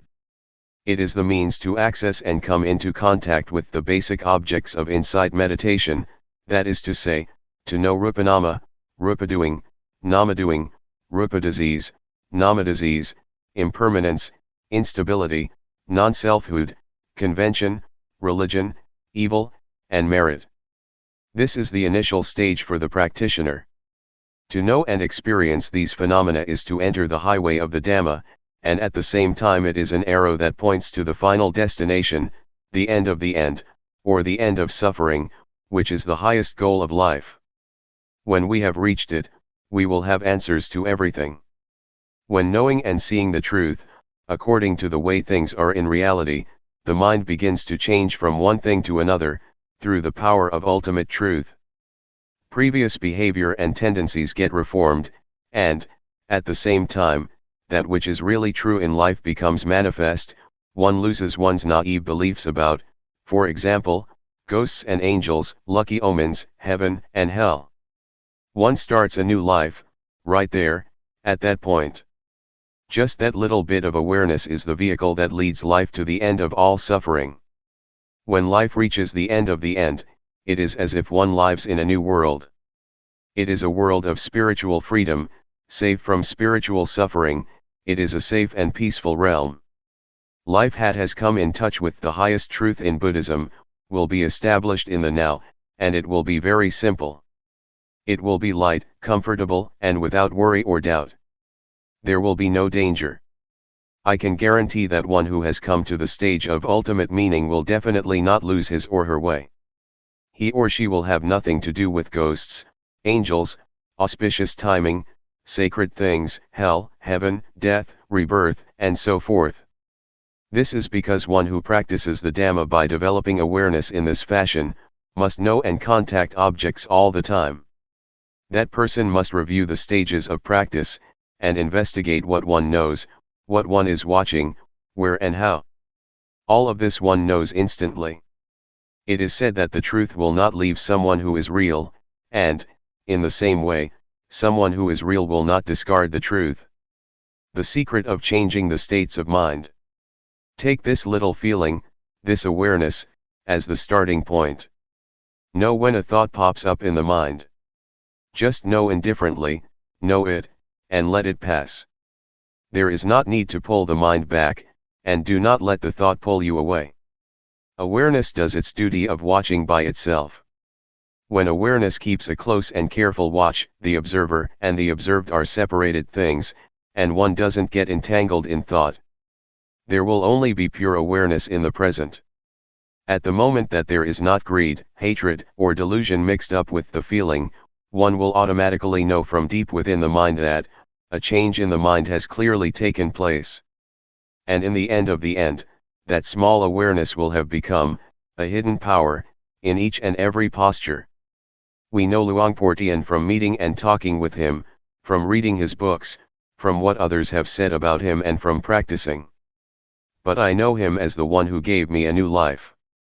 The principles for conducting one's life in a simple, light, and comfortable way, without worry, were passed on to me from experience gained, when I was close to Luangpor, continuously and for a long period of time. I have spent 6 rains retreats with him.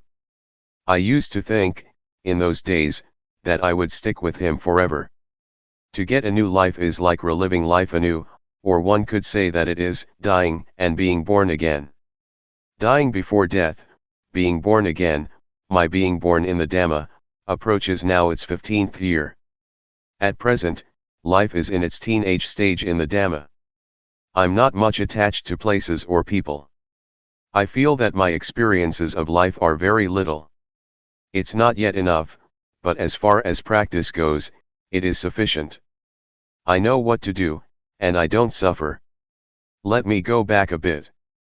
Formerly, when I went to see Luangpor Teean, I thought I would dedicate myself to him, whatever he would advise I would determine to do, as a lesson or an experiment.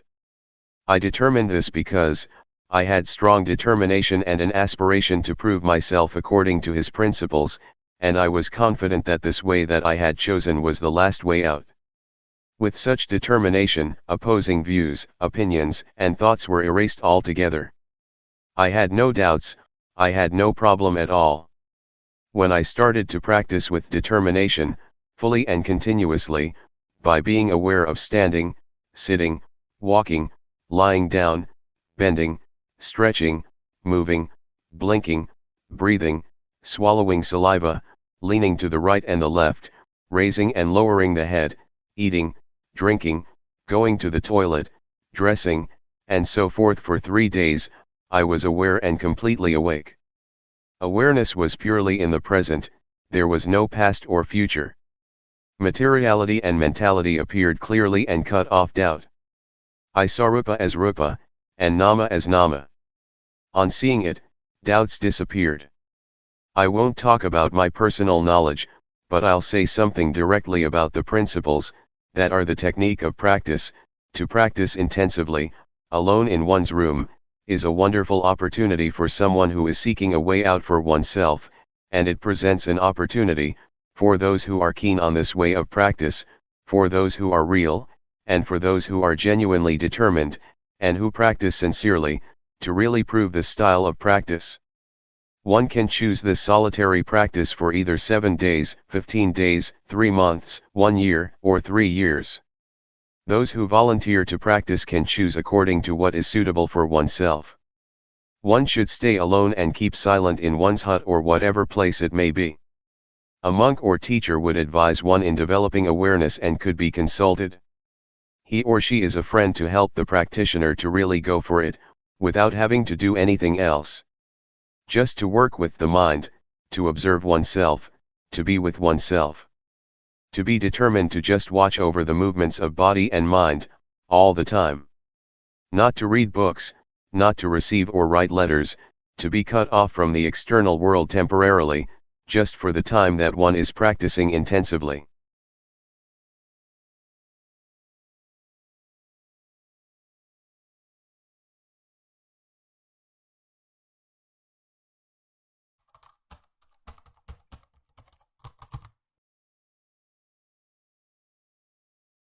May all beings be at ease. Whatever living beings there may be, whether they are weak or strong, omitting none, the great or the mighty, medium, short or small, the seen and the unseen, those living near and far away, those born and to be born. May all beings be at ease.